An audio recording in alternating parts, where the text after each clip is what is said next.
Bien, acompáñame a orar por la palabra esta noche, Padre. Señor, gracias. Hemos llegado a este último capítulo de Hebreos. Tú has sido bueno, nos has permitido meditar en tu palabra y conocerla, y has puesto palabra en nuestro corazón y hemos sido ayudados por ella. Igual, habla esta noche, Señor, a nuestras vidas, habla a tu iglesia, pon orden al corazón de cada uno de nosotros, anímanos, transfórmanos, Señor, ayúdanos a conducirnos por el camino, Señor, que tú quieres. Ayúdanos, Señor, a hacer tu voluntad en esta casa, que la verdad sea predicada en el nombre de Jesús en este lugar, que tu palabra sea lo más importante. Toda verdad, Señor, sea tu palabra en medio de nosotros. Te lo pedimos en el nombre de Jesús. Amén. Amén. Hebreos capítulo 13. Ya usted se sabe de memoria cuántos capítulos tiene Hebreos. ¿Cuántos capítulos tiene Hebreos? 13 capítulos tiene Hebreos. Y hoy iniciamos el último. La idea es, con la ayuda de Dios, ver la mitad, ver hasta el versículo 9 hoy, y el domingo poder terminar completamente el libro de Hebreos.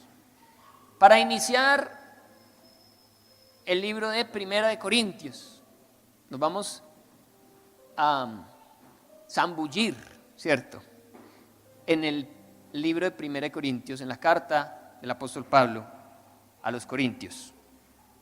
Eso será lo que venga para nosotros. Pero hoy nos compete iniciar este último capítulo de Hebreos. Acompáñame entonces, Hebreos 13, 1.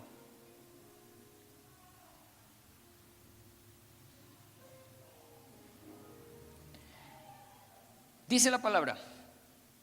Bueno, básicamente, debo decirles antes de leer, llegamos ya a una parte muy práctica de la carta a los Hebreos. Hebreos es una carta que en sus primeros capítulos tira un fundamento doctrinal acerca de Cristo, muy fuerte. Es un libro que habla de Jesús de una forma impresionante, pero para finalizar ya nos da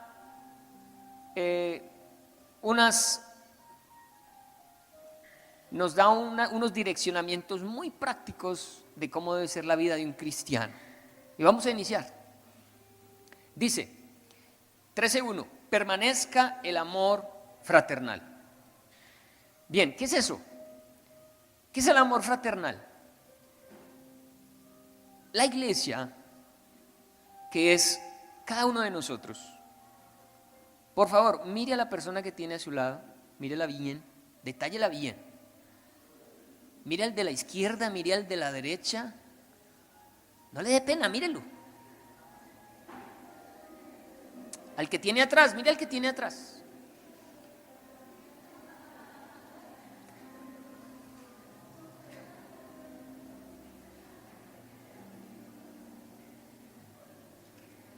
El amor fraternal consiste en que usted sepa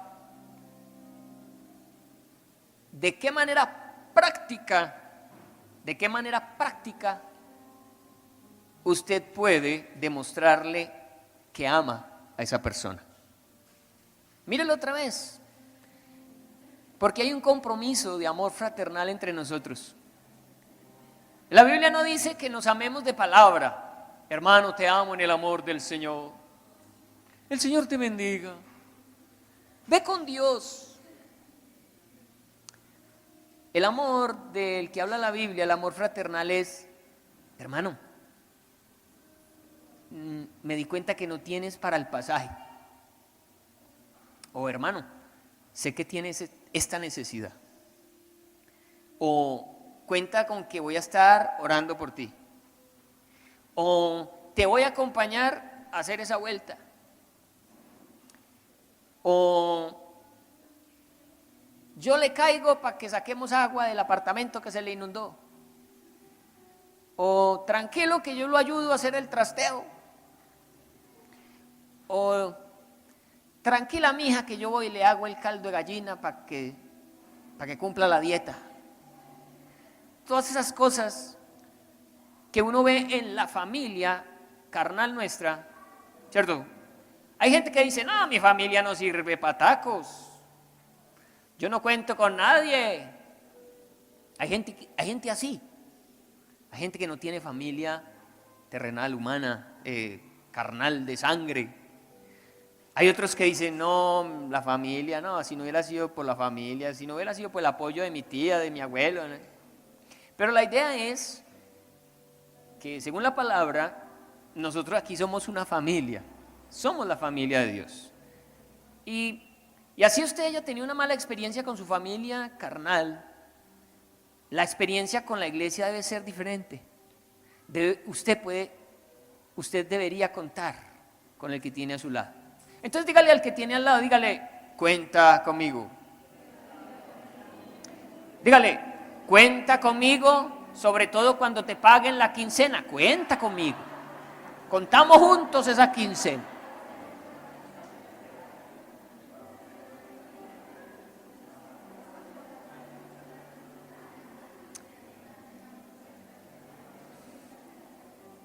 Pasa algo, iglesia, que ha dañado mucho el amor en medio de la iglesia. Y es que a las iglesias no siempre va la gente con hambre de Dios, sino que como saben que nos amamos tanto, vienen para ver qué provecho sacan de los cristianos. Y bueno, está bien que uno pueda ayudarle a una persona que no sea de la iglesia, eso está bien. Pero también debemos ser sabios con esas personas que solo buscan la mano de Dios y no a Dios.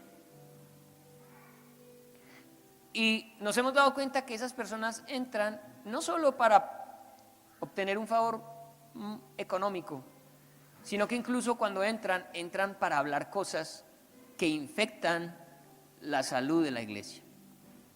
Ese es el problema, que como no vienen a buscar de Dios y no les interesa la palabra, cuando tienen la oportunidad de hablar, lo que hablan son engaño y mentira. Y si hay alguien nuevecito, lo van a confundir. Nos ha pasado que en el comedor que funciona en esta casa porque somos una familia, llega mucha gente, o en el pasado nos llega mucha gente y usó ese comedor para mal. Y muchas personas escucharon doctrinas extrañas y mensajes raros de gente que no estaba comprometida con Cristo. Por eso nos cuidamos de invitar a las personas que hacen parte del comedor. ¿Quiénes hacen parte del comedor? Aquellas personas que son miembros de la iglesia. Los que usted sabe que vienen, que se congregan. Si usted quiere invitar a un amigo porque ese día usted le habló de Jesús y van pasando, y pues usted lo puede invitar un día que otro. Pero es muy bueno que la gente sepa que esto es una familia. Usted en su casa dejaría entrar a un desconocido a almorzar y que se sentara a hablar cosas raras, de pronto cosas que confundan a sus hijos. Yo no creo. Por más caritativo que usted sea, usted quizás le dice, espéreme aquí y yo le saco el platico de comida, pero aquí afuera, porque la casa hay que cuidarla. Entonces, a razón de eso, muchas personas han tenido temor de relacionarse con otras y hemos generado como muros, ¿cierto?, entre nosotros, entre los que sí debería haber confianza. Pero la Biblia dice que entre nosotros debe permanecer el amor fraternal. No debe faltar el apoyo los unos hacia los otros. Cuando a usted le conste que esa persona que está viniendo a la iglesia está viniendo por Cristo, no le dé temor ayudarla, no le dé temor, porque es un hermano, porque ya tenemos testimonio de que busca a Dios, que hace parte de la familia de Dios.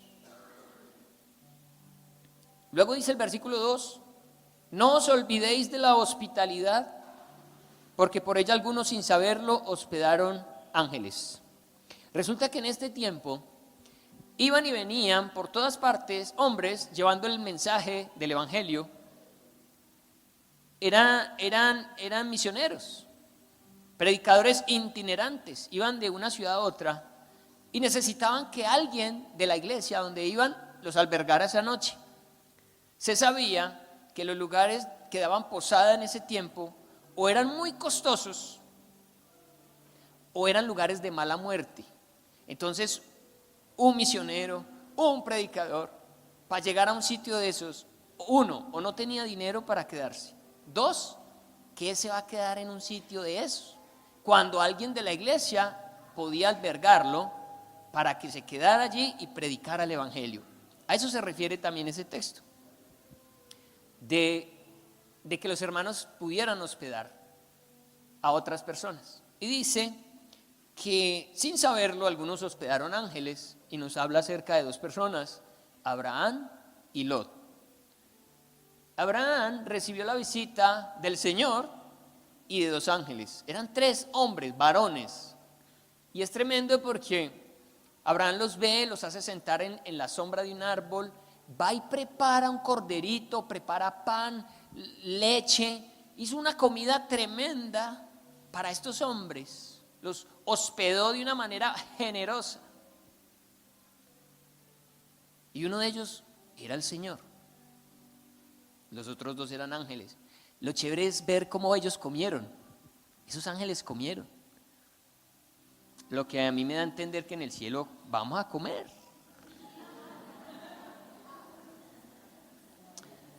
Jesús resucitado comió con sus discípulos y ya era un cuerpo resucitado. ¿Cuánto les gusta saber que de pronto en el cielo vamos a comer? Muy bueno. Y sin el temor de engordar o de que se le suba el azúcar. Bueno, y Lot hospedó, eran 3 hombres, uno era el Señor y los otros 2 ángeles. El Señor se fue y los 2 ángeles descendieron a Sodoma a visitar a Lot que estaba allá y a decirle que Sodoma iba a ser destruida. Los hombres de Sodoma, al ver a estos ángeles, que me los imagino ojiazules, monos, acuerpados, y como en Sodoma el porcentaje de varones, en su mayoría según el texto bíblico, eran homosexuales, apenas los vieron entrar, rodearon la casa de Lot y le dijeron: Lot. Claro que no, Lot.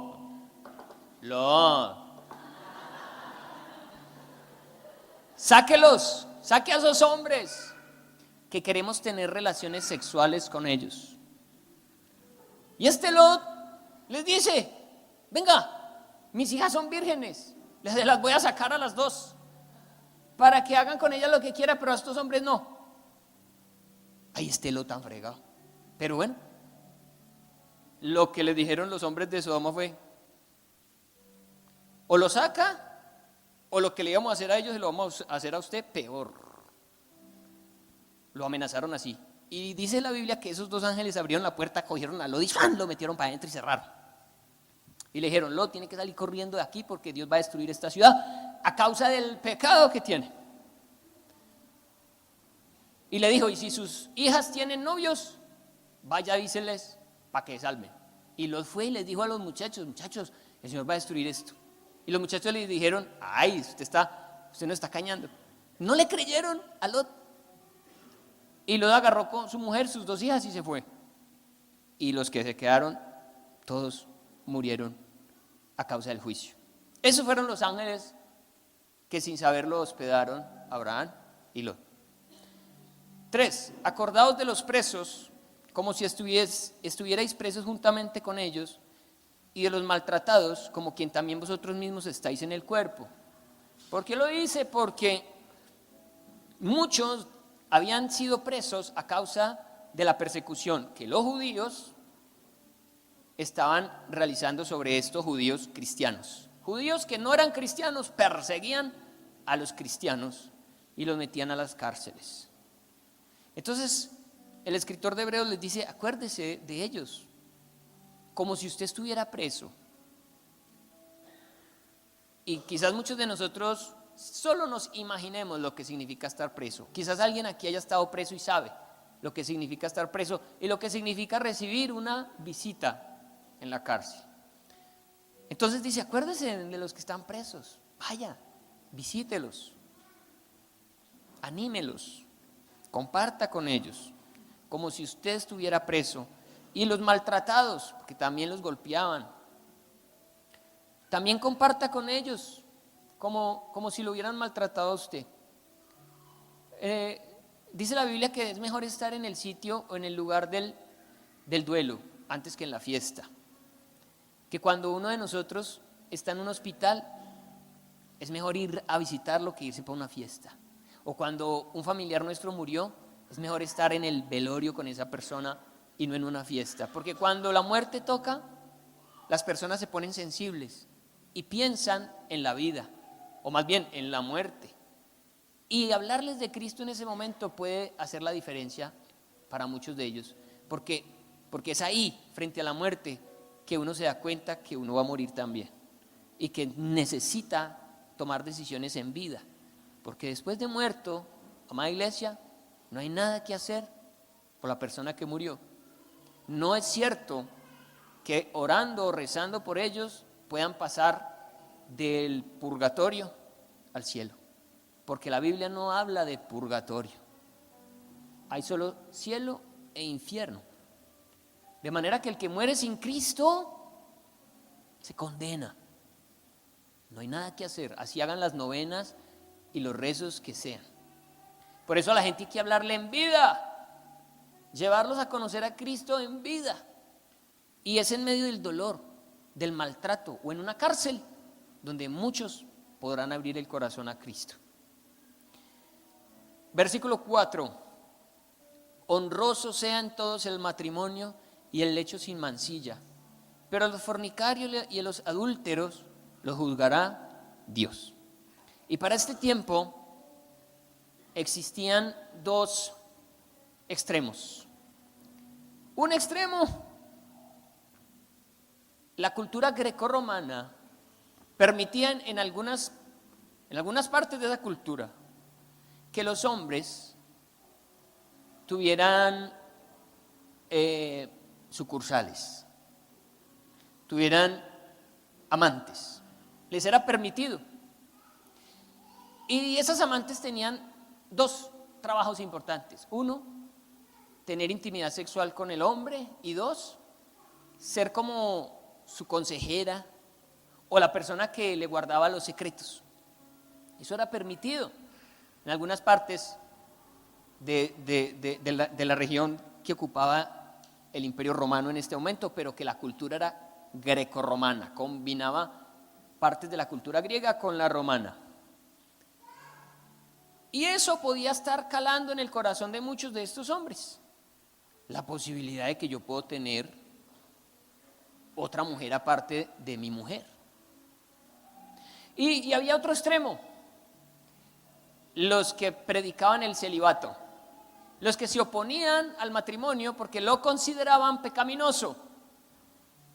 Entonces enseñaban que casarse no era muy espiritual, que mejor quedarse sin casar, que era más espiritual el que no se casaba. Pero la verdad bíblica, iglesia, es, uno, que Dios diseñó el matrimonio para que se complemente un hombre con una mujer, solo un hombre con una mujer, no un hombre con dos mujeres o tres mujeres, o una mujer con dos o tres hombres, no. Es uno para uno, bíblicamente, y es lo que está diciendo, y usa la palabra honroso, y esa palabra se usa cuando, por ejemplo, se habla acerca de las promesas de Dios, de lo reales, de lo valiosas que son las promesas de Dios. Esa palabra honroso está hablando de lo valioso.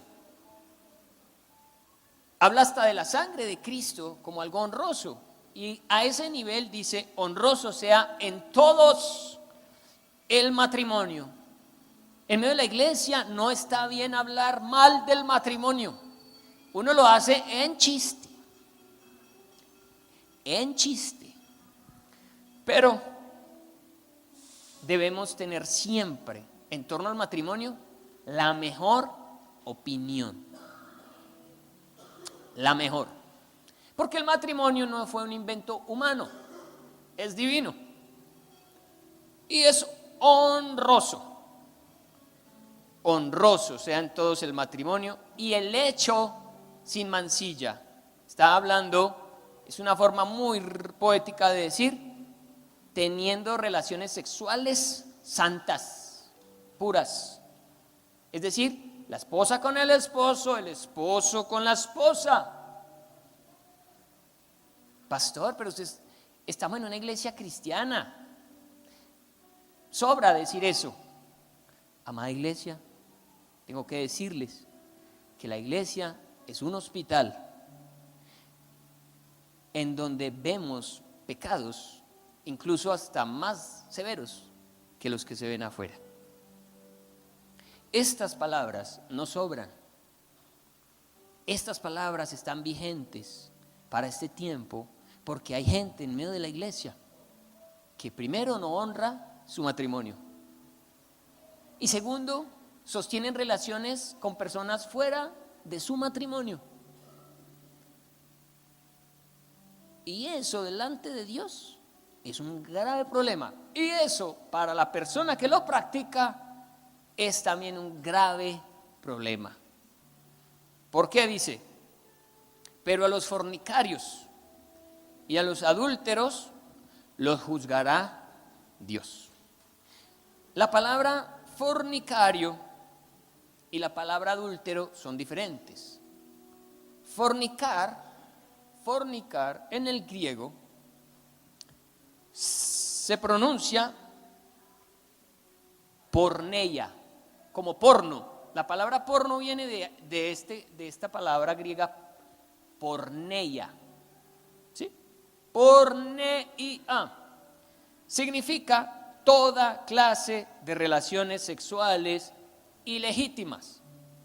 Nosotros siempre le hemos dado un solo significado a la palabra fornicación y hemos dicho que fornicar es tener relaciones sexuales fuera del matrimonio.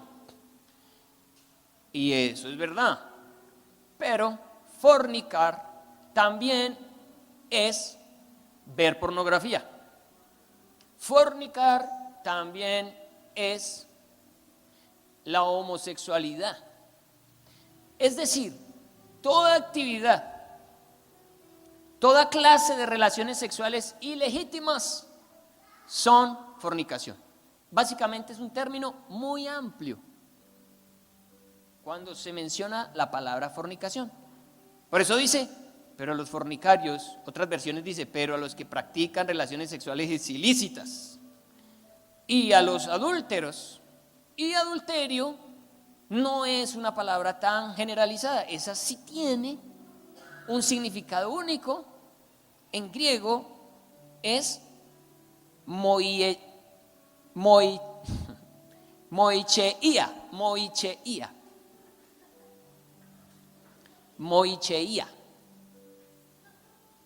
Adulterio significa tener relaciones sexuales estando casado o con una persona casada. ¿Sí? Adulterio es eso. Relaciones sexuales en donde uno de los dos está casado o donde ambos están casados pero con otra pareja. Y frente a esto, la Biblia dice que a ese tipo de personas, fornicarios en todo ese sentido general y adúlteros, los juzgará Dios. Miren lo que dice la palabra, por ejemplo, en torno a el adúltero. Proverbios 6:32. Ponga el billete de 50,000 ahí. o ponga el separador. ¿Recuerdan lo que dice ese separador? Cada bautista, ayúdenme a recordar, cada bautista trayendo una persona, ¿ves? Cada bautista, cada bautista gana. Botaron el papelito. Ese papelito era para dejarlo en la Biblia, para que cuando yo pidiera la lesión, ustedes me la dijeran. Nadie lo tiene, nadie. Petacones. Cada bautista ganando un alma, cada bautista sembrando 3,000 pesos semanales para misiones, cada iglesia bautista abriendo una nueva iglesia.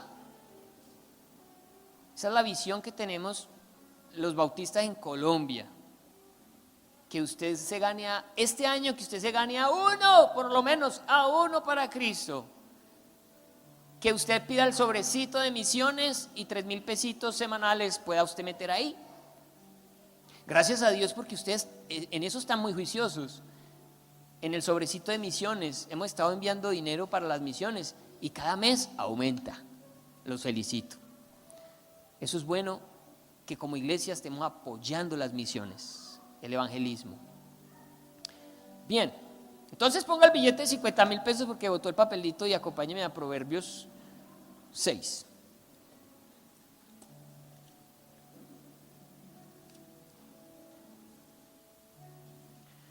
Versículo 32.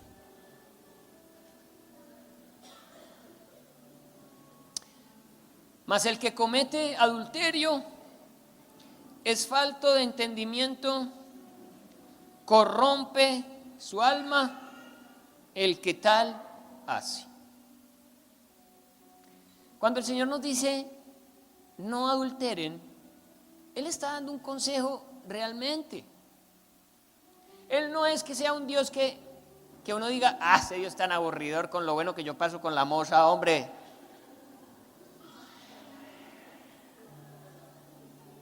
No es que Dios no quiera que usted disfrute con ella. Lo que Dios no quiere es que usted corrompa su alma y siga leyendo, heridas y vergüenza hallará, y su afrenta nunca será borrada. Y menciona al esposo de la muchacha, porque los celos son el furor del hombre y no perdonará en el día de la venganza, no aceptará ningún rescate, ni querrá perdonar aunque multipliques los dones. De manera que el que adultera se mete en líos, se mete en problemas y corrompe su alma. Dios no quiere que corrompas tu alma. Bien, en torno a la fornicación, acompáñeme a 1 Corintios 7. Este tema de 1 Corintios 7 lo vamos a ampliar cuando estemos viendo el libro de 1 Corintios. Porque frente a este tema hay muchas dudas, muchas. Y qué bendición, vamos a poder aclarar, ojalá todas o la mayoría. 7.2, 1 Corintios 7.2. Vamos a hablar de la fornicación, es decir, de toda clase de relaciones sexuales ilegítimas. ¿Qué dice la Biblia? Pero a causa de las fornicaciones, cada uno tenga su propia mujer y cada una tenga su propio marido. Por eso el Señor le dice al hombre que la mujer será ayuda idónea para él. Y es en todos los sentidos, también en el sentido sexual. Porque cuando un hombre se casa, vamos a decirlo no puedo decirlo que un 100%, pero cuando un hombre se casa, haya un seguro en su esposa para no pecar con mujeres afuera. Ella es ayuda idónea en ese sentido. Y el consejo que el apóstol da, después lo vamos a ver más claramente, dice que Hombre, ¿estás luchando con la fornicación? ¿Estás luchando con toda clase de relaciones sexuales ilegítimas? Primero arrepiéntete. Pero también dice la palabra, el matrimonio debe ser tenido como honroso y como una bendición. Mire cómo dice el versículo 9, ahí mismo. Pero si no tienen don de continencia, cásense, pues mejor es casarse que estarse quemando. Iglesia, aquí incluso hay una salida, y es casarse. Yo no lo puedo decir que en el 100%, porque hay hombres que se casan pensando que casándose van a dejar de ser mujeriegos, y siguen siendo mujeriegos. Pero sí hay otra clase de personas que cuando logran tener estabilidad sexual y emocional, disfrutan del matrimonio en santidad como Dios lo creó. El matrimonio es una bendición y nosotros no nos podemos hacer los locos aquí de que somos santas palomas, que ni sudamos ni nos da pecueca, porque no es verdad. Yo duré 3 años de novio y me casé virgencito, gracias a Dios. Pero fueron 3 años luchados, porque supe lo que era estarse quemando, ardiendo de pasión.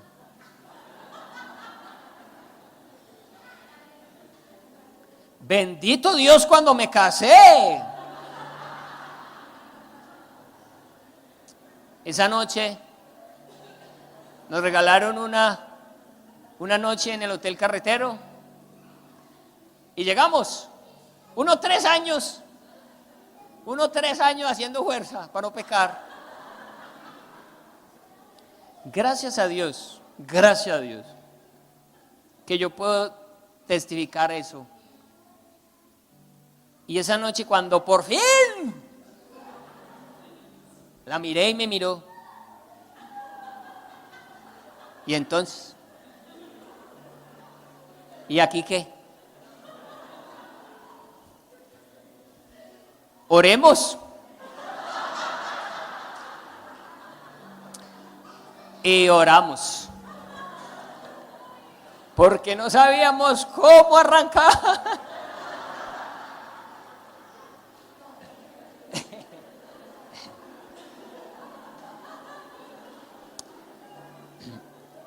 Cásense.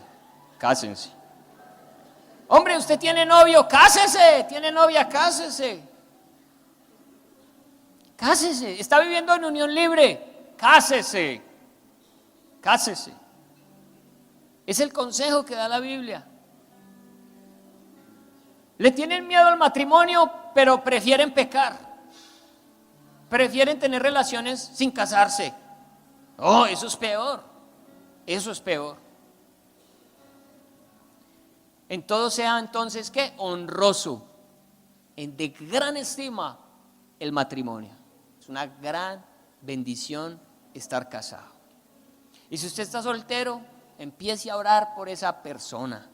Empiece a orar por su novio, por su novia. Ore. No deje eso a la suerte, no deje eso a una fiesta o a un paseo. Usted necesita conocer a la persona que es. A Isaac, el Señor le trajo esposa. Y cuando Isaac la vio, muchos dirían, ¿qué tal dejarle yo a Dios que escoja por mí? ¿Qué tal y el Señor me dé una gorda bien fea? Una que no me guste. No, yo más bien escojo. Y ahí es donde nos equivocamos. Porque le garantizo que Dios tiene mejor gusto que usted. Cuando Isaac vio a Rebeca, ahí sí, como dicen por ahí, quedó deslechado. Se la trajeron, él no fue a buscarla, pero quien la trajo oró por esa mujer, pidió a Dios dirección y no se equivocó. Dios sabía que era Rebeca, era la mujer para Isaac. En su caso también usted debe saber, Dios sabe qué persona es la que a usted le corresponde. Y usted se tiene que guardar para esa persona. Guárdese para esa persona. Si ya la conoció, si se van a casar, no tienen permiso todavía de echarle mano a la presa, no lo tienen. Se tienen que casar. Eso es bendición, eso es bendición. Eso es hacer las cosas a la voluntad de Dios. Vuelva y coja el billete de 50,000 y sigamos leyendo. Entonces, mire, acabamos de tocar un tema que es duro en las iglesias, el tema sexual. Ay, ay, ay. Pero le voy a tocar el segundo, la plata. La plata. Pastor, estamos en una iglesia, aquí no necesitamos que nos hable de dinero, nosotros somos santos. ¿Qué dice la palabra? Dice, sean, versículo 5, sean vuestras costumbres sin avaricia, contentos con lo que tenéis ahora, porque Él dijo, no te desampararé ni te dejaré. ¿Quién fue el que dijo, no te dejaré ni te desampararé? Dios. Dios se comprometió contigo a no dejarte y a no desampararte. Cuando tú pones tu confianza en el negocio, en el trabajo, en el billete, en la riqueza, estás diciéndole a Dios, no confío en ti. Yo confío en lo que tengo en el bolsillo. Y aquí dice, no, ¿acaso yo no prometí que nada te iba a faltar? ¿Sabe? El Señor no quiere que en medio de su iglesia haya avaricia. ¿Qué es avaricia? Afán por obtener riqueza, por hacer dinero, preocupación, ansiedad. No. El Señor quiere que trabajes, sí, que trabajes, que seas juicioso, que madrugues, que hagas tus labores, pero no quiere que pongas tu confianza en el dinero, sino que confíes en Él, porque Él prometió que no nos va a desamparar y no nos va a dejar. Cuando te has visto pelado y sin dinero es que has podido darte cuenta que Él ha tocado la puerta de tu casa y te han traído una tajito de panela, una bolsita de huevos, un pan. Lo hemos visto, lo hemos visto. Yo lo veo. El Señor no nos deja pasar hambre. El Señor no nos deja sin sustento y sin abrigo. Si tú confías en Él, Él no te va a dejar pasar necesidad. Pero hay un problema, iglesia.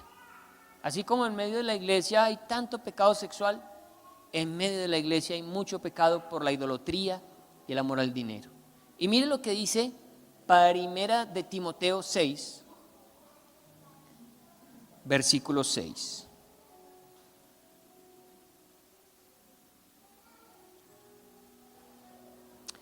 Así como el adulterio corrompe el alma y trae problemas, se meten en unos problemas los adúlteros. Los que aman el dinero también se meten en problemas muy serios. Mire cómo dice el versículo 6 del capítulo 6 de Primera de Timoteo. Pero gran ganancia es la piedad acompañada de contentamiento. Se lo voy a leer en la Nueva Versión Internacional, porque cuando yo lo leí en la Nueva Versión Internacional, que es otra versión de la Biblia, me quedó más claro. Se lo vuelvo a leer aquí, dice, pero gran ganancia es la piedad acompañada de contentamiento. La Nueva Versión Internacional dice, es cierto que con la verdadera religión se obtienen grandes ganancias, pero solo si uno está satisfecho con lo que tiene. Si tú no estás satisfecho con lo que hoy tienes, no esperes que Dios te dé más. No esperes.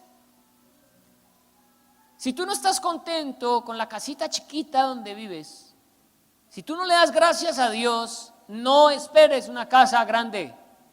Si tú no agradeces ese colchón que tiene todos los mapas, tiene el mapamundi, si no agradeces ese colchón, no tendrás el sprint o el comodísimo. Si no agradeces esa moto destartalada que tienes, no esperes que Dios te dé un carro. Si Dios ve que tu corazón no está agradecido con lo poco que hoy tienes, te garantizo que no te va a dar más. Porque la clave es estar agradecido con lo que ya tengo, con lo poco que tengo. Dígale siempre: Señor, gracias por esta casa, gracias por este baño que tengo que remodelar, pero gracias porque existe este baño, gracias por este par de zapatos, Señor, porque es el único par de zapatos que tengo, gracias por esta guapanela con tostadas, gracias. Dele gracias a Dios, pero déselas de corazón.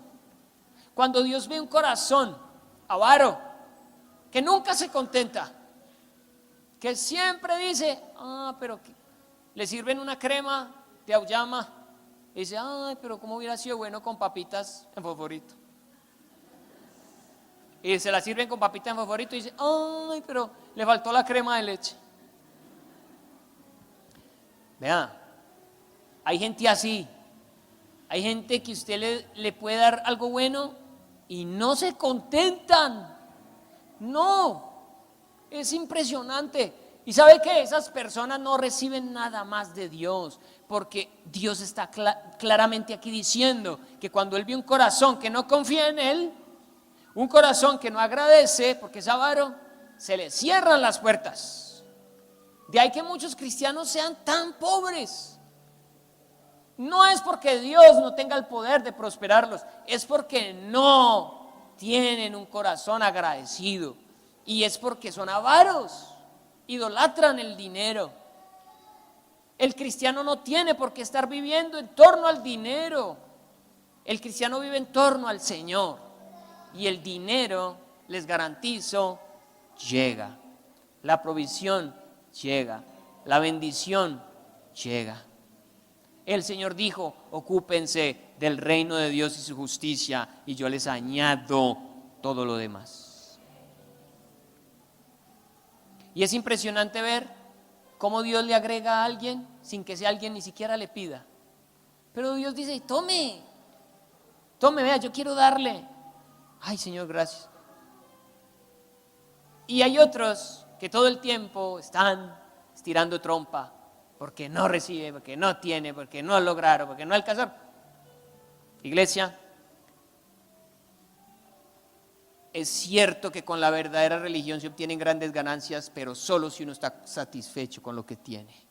Siga leyendo ahí, no se mueva, en la versión que tenemos tradicional, la Reina Valera. Versículo 7: porque nada hemos traído a este mundo, y sin duda nada podemos sacar. Así que teniendo sustento y abrigo, estemos contentos con eso. ¿Saben? En medio de nosotros, muchos se han echado a perder por el tema económico. La plata saca cristianos de la iglesia todos los días. Todos los días. Y ahí está el cristiano tratando de buscar a Dios, pero apenas le resulta un negocio, una oportunidad. Hasta ahí llegó el cristiano. Apenas le resulta una oportunidad, no lo volvemos a ver. Se echa a perder. Y es lo que está diciendo el texto, mire. Porque los que quieren enriquecerse caen en tentación y lazo. Mire que es tentación y lazo. y en muchas codicias necias y dañosas que hunden a los hombres en destrucción y perdición. Así como el adulterio trae destrucción y perdición, el cristiano que vive de esta manera también, porque raíz de todos los males es el amor al dinero, el cual codiciando a algunos, ¿qué les pasó? Se extraviaron de la fe y fueron traspasados de muchos dolores. Y tremendo que una forma que Satanás use para dañar a un cristiano sea mostrándole el negocio, sea a través de algo que lo haga prosperar.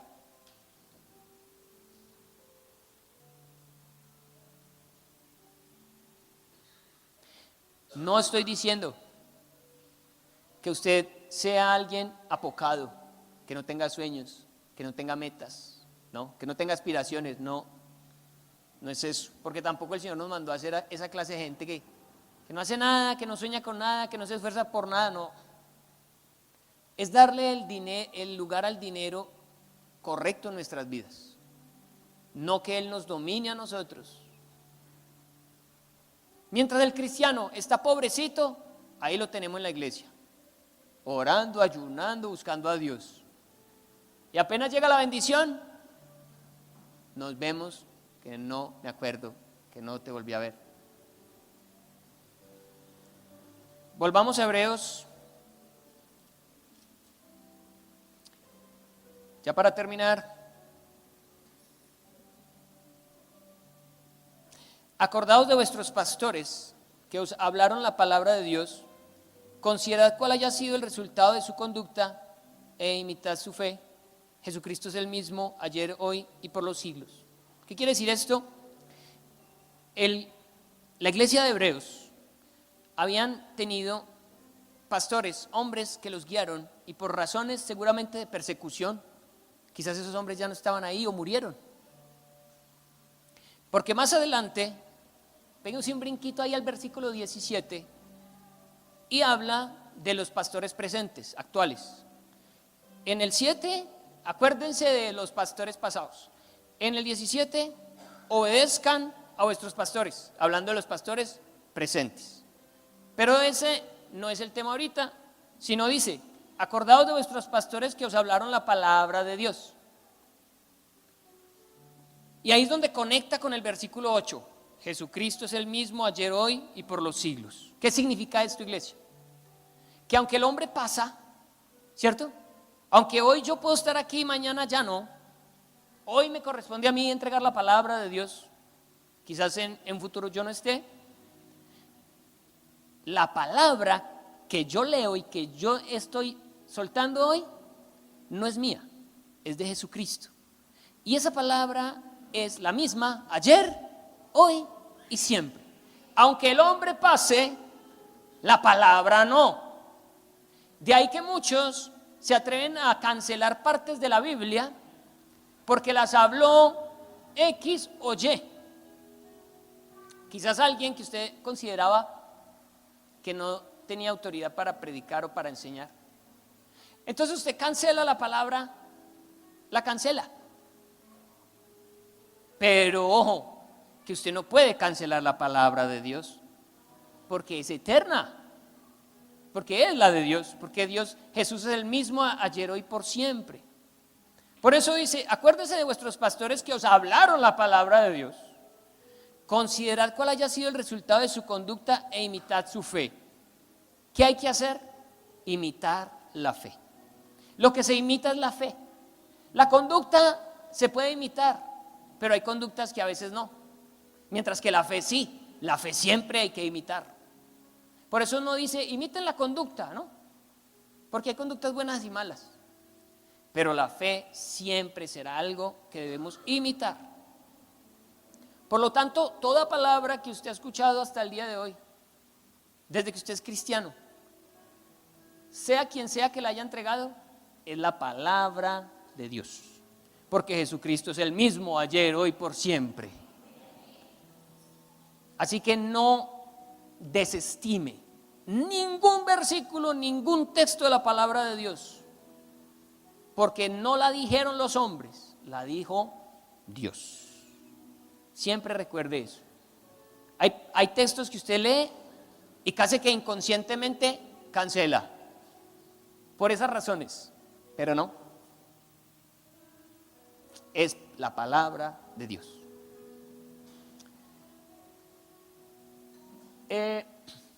Jesucristo es el mismo ayer, hoy y siempre y por los siglos. No os dejéis llevar de doctrinas diversas y extrañas, porque buena cosa es afirmar el corazón con la gracia, no con viandas que nunca aprovecharon a los que se han ocupado de ellas. Y con este versículo termino. Resulta que los judíos participaban y practicaban el tema de comer juntos, pero para ellos era ceremonial. Incluso ellos creían que mientras compartían un alimento físico, espiritualmente ese alimento provocaba cosas en ellos. Entonces habían reuniones sagradas en torno a la comida. El escritor de los Hebreos le dice a estos hombres: acuérdense que ustedes ya no son judíos, ustedes ahora son cristianos. Y las viandas, lo que usted come, no es lo que a usted lo santifica ni lo que a usted lo perfecciona. No. Jesús mismo dijo: no es lo que entra en el hombre lo que lo contamina, sino lo que sale del corazón. El evangelio no tiene nada que ver ni con comida ni con bebida. Y hay mucha gente enseñando que usted no puede tomar café, que usted no puede tomar, había otra que leí ahorita, hoy mismo leí, ni café, ni té, ni comer cerdo.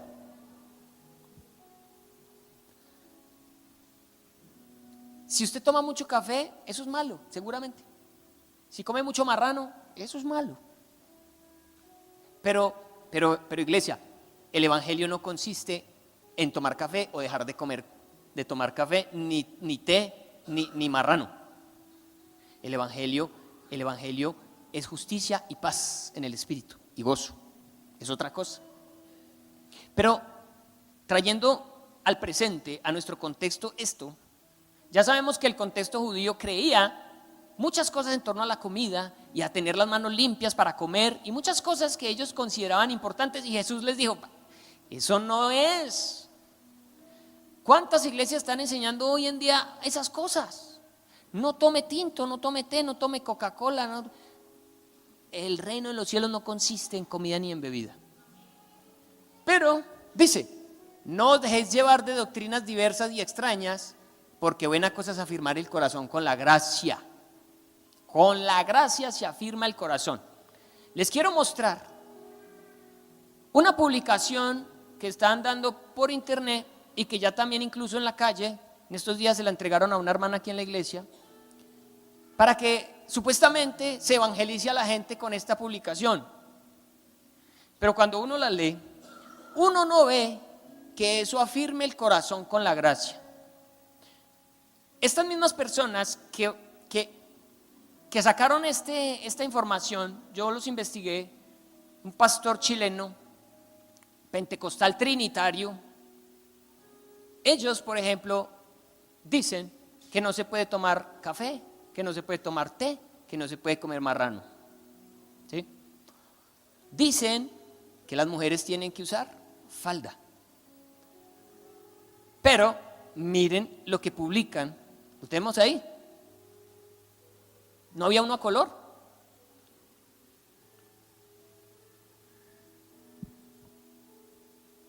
Miren, bicicleta, el silencioso ladrón de tu virginidad.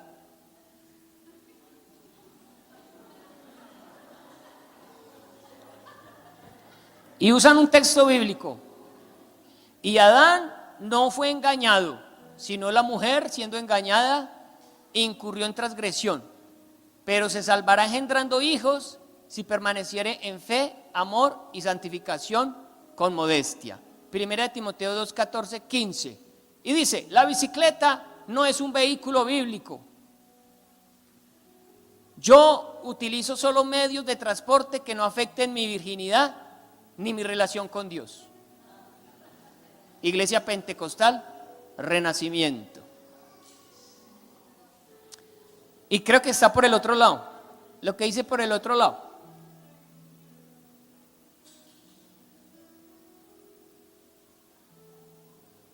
¿No? Mochita tiene ahí la imagen en el celular. La Mochita está por ahí. Mochita, ¿no? No, pero se les va a leer esta. Claro que yo apoyo esta, aleluya. Es un chiste, ¿o?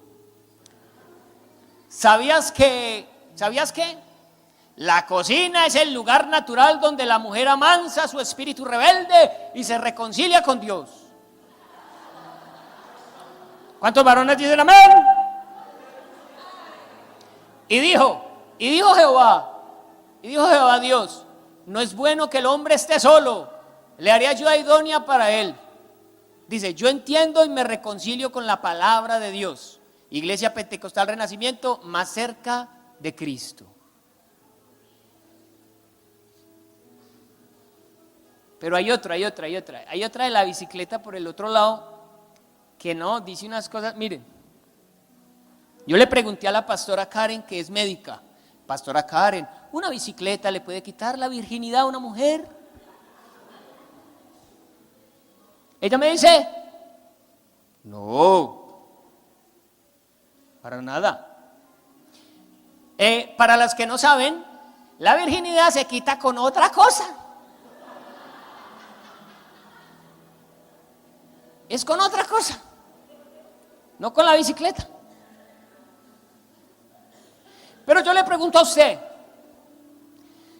si alguien que no viene a la iglesia, está en la calle y ve ese artículo, ¿qué va a pensar de la iglesia de Cristo? Dalo pues. Todo acerca de las bicicletas. ¿Cómo afectan mi relación con Dios? Las bicicletas afectan la relación con Dios. 5 cosas que nunca te van a decir en tus clases de spinning. Primera, solo con ayuda del demonio, un vehículo podría andar solo sobre 2 ruedas. 2, el objetivo oculto de la creación de estos artefactos es el frotamiento anal.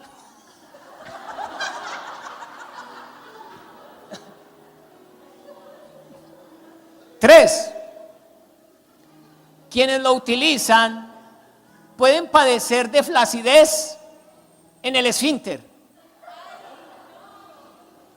Ahora todo tiene explicación. O sea que todos los ciclistas son pedorros.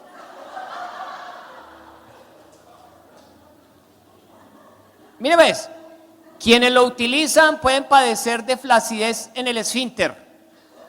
Porque ¿dónde más? Afeminamiento y en caso de las mujeres, ninfomanía. La mentira de la contaminación tiene como propósito la proliferación de este tipo de instrumentos. 5, después de algunos años, la adicción a un asiento cada vez más fálico es inevitable. Iglesia, esto es de chiste, pero esto lo único que hace es alejar a la gente de Cristo. Pero así como esto, hay otras cosas que no son tan obvias, que no son tan bobas y que engañan a la gente. Y el texto dice, no os dejéis llevar de doctrinas diversas y extrañas, porque buena cosa es afirmar el corazón con la gracia, no con viandas que nunca aprovecharon a los que se han ocupado de ellas. Así que si usted, mujer, ha montado en bicicleta, arrepiéntase. Regáleme esa bicicleta. Dirán ellos allá, ¿no? Deben tener un almacén de bicicletas regaladas. Pero, miren, ¿sabe cuál engaño tiene más poder que todos? El que sale de la misma Biblia. Ese es el más tenaz de todos. Por eso la usan ahí. Usan el texto bíblico. Me contaba un muchacho aquí de la iglesia, de otro muchacho que alguna vez estuvo con nosotros, que intentó salir de la marihuana, pero que recayó en ella. Y le preguntó el amigo, ¿por qué recayó en la marihuana? Y el amigo le dijo, porque es bíblico. ¿Cómo así que es bíblico? Sí, la Biblia dice, y usted lo lee, sí. Génesis capítulo 9, si no estoy mal, Dios le dijo a Noé, de todo lo que he creado, tanto animales como plantas, te las he dado para tu mantenimiento. Entonces esta persona dice, por eso yo fumo marihuana, porque Dios me dio la marihuana para mi mantenimiento, para mis nervios, para mi ansiedad. Y ese muchacho lo cree porque está usando la Biblia para eso. No hay peor peligro que usar la Biblia para un engaño. Por eso hoy nos tenemos que cuidar al triple de lo que leemos, de lo que escuchamos. Iglesia, usted tiene que escudriñar la Biblia, porque esto da risa, pero en esa iglesia hay cantidad de gente creyendo eso. Y apartándose de cosas que realmente importan, que realmente necesitan meditar. Y publicar y gastar tinta en cosas que sí vale la pena gastar. Oramos, pongámonos de pie.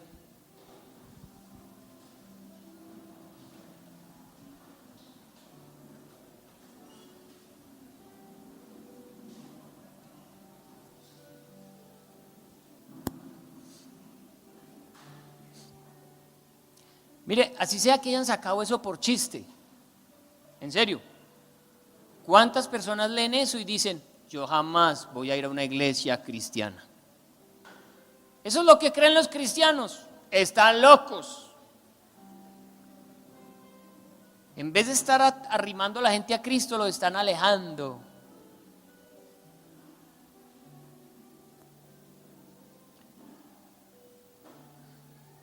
Oremos. Padre, gracias por tu palabra, ella es fuente de toda verdad. Pero es necesario que esta noche nosotros meditemos con responsabilidad en tu palabra. Señor, trae siempre un espíritu de verdad a nuestro corazón a la hora de escudriñar las Escrituras. Guárdanos de las falsas doctrinas que para este tiempo, Señor, están llenando el mundo y están basándose en el uso de la palabra de Dios. Señor, y eso es porque la iglesia no está escudriñando la palabra, porque la iglesia solo escucha lo que otros dicen, pero no están pasando tiempo estudiándola, esforzándose por comprenderla, por entenderla. Yo oro, Señor, para que nosotros conscientemente escudriñemos la palabra con responsabilidad y prediquemos el mensaje de salvación basados en esta gracia que fortalece, que reconforta el alma. Señor, oro por los pecados sexuales que hay en medio de la iglesia, no solo aquí, sino en la iglesia en el mundo. Y oro para que tú les des la salida, como lo dice tu palabra. Y una salida es el matrimonio, un regalo y una bendición que tú diste a los hombres. La sexualidad en el matrimonio, Señor, el lecho sin mancilla y el alto honor que tiene el matrimonio. Yo te pido que la iglesia en este lugar tenga un concepto excelente del matrimonio, Señor. Yo ruego para que valoremos el matrimonio, para que hablemos bien del matrimonio. Yo oro para que amemos nuestras parejas. Yo oro para que seamos gente feliz dentro de nuestros hogares. Yo oro para que tú traigas sabiduría al corazón del hombre y de la mujer en este lugar, para que luchen por sus hogares, por sus matrimonios. Porque tu palabra dice que no está permitido el divorcio, y si se separan, quédense sin casar, porque son uno en Cristo. Yo oro para que haya sabiduría, para que haya amor suficiente para luchar por el matrimonio, Señor. Por favor, guarda los matrimonios, guarda a los jóvenes que no se han casado, ayúdalos, porque tu palabra habla del que tiene el don de continencia, pero yo sé que ese don es escaso, y yo sé, Señor, lo que significa tener atracción sexual, y sé, Señor, que hoy en día la gente no le está prestando atención a esta advertencia, y la iglesia no le está prestando atención, y los jóvenes no le prestan atención. Pero yo te pido que en esta iglesia, Señor, haya santidad sexual en los solteros y en los casados, en el nombre de Jesús, y que todo aquel que ha cometido pecado sexual pueda pedirte perdón, Señor, pueda ir a cuentas contigo. Porque dice tu palabra, lo vimos ahora, tú juzgarás al adúltero y al fornicario, y nosotros queremos la salvación. Por favor, habla al corazón de aquellos que hoy están luchando con un pecado sexual. Fortalécelos en el nombre de Jesús. Y aquellos que se están dejando llenar por el afán del dinero, aquellos que cuando logran tener algo en sus manos, pierden el rumbo y pierden el sentido y se alejan de ti. Por favor, Señor, trata con esos corazones, trata con nuestros corazones a la hora de poner nuestra confianza en el dinero y en las posesiones. Tú has prometido, y lo hemos leído, que tú proveerás, que tú sostendrás, que nada nos faltará. Esa es la vida para un creyente, una vida libre de amor al dinero y de afanes. Una vida que trabaja gozosa, que sale a vivir cada día esperanzado en un Dios grande que le provee todas las cosas. Y oro, Señor, para que las falsas doctrinas no toquen, Señor, el corazón de tu iglesia. Líbranos, Señor, en el nombre de Jesús, de usar la Biblia para nuestro acomodo y para nuestro propio bien. Te lo pedimos con acción de gracias, Señor. Amén y amén.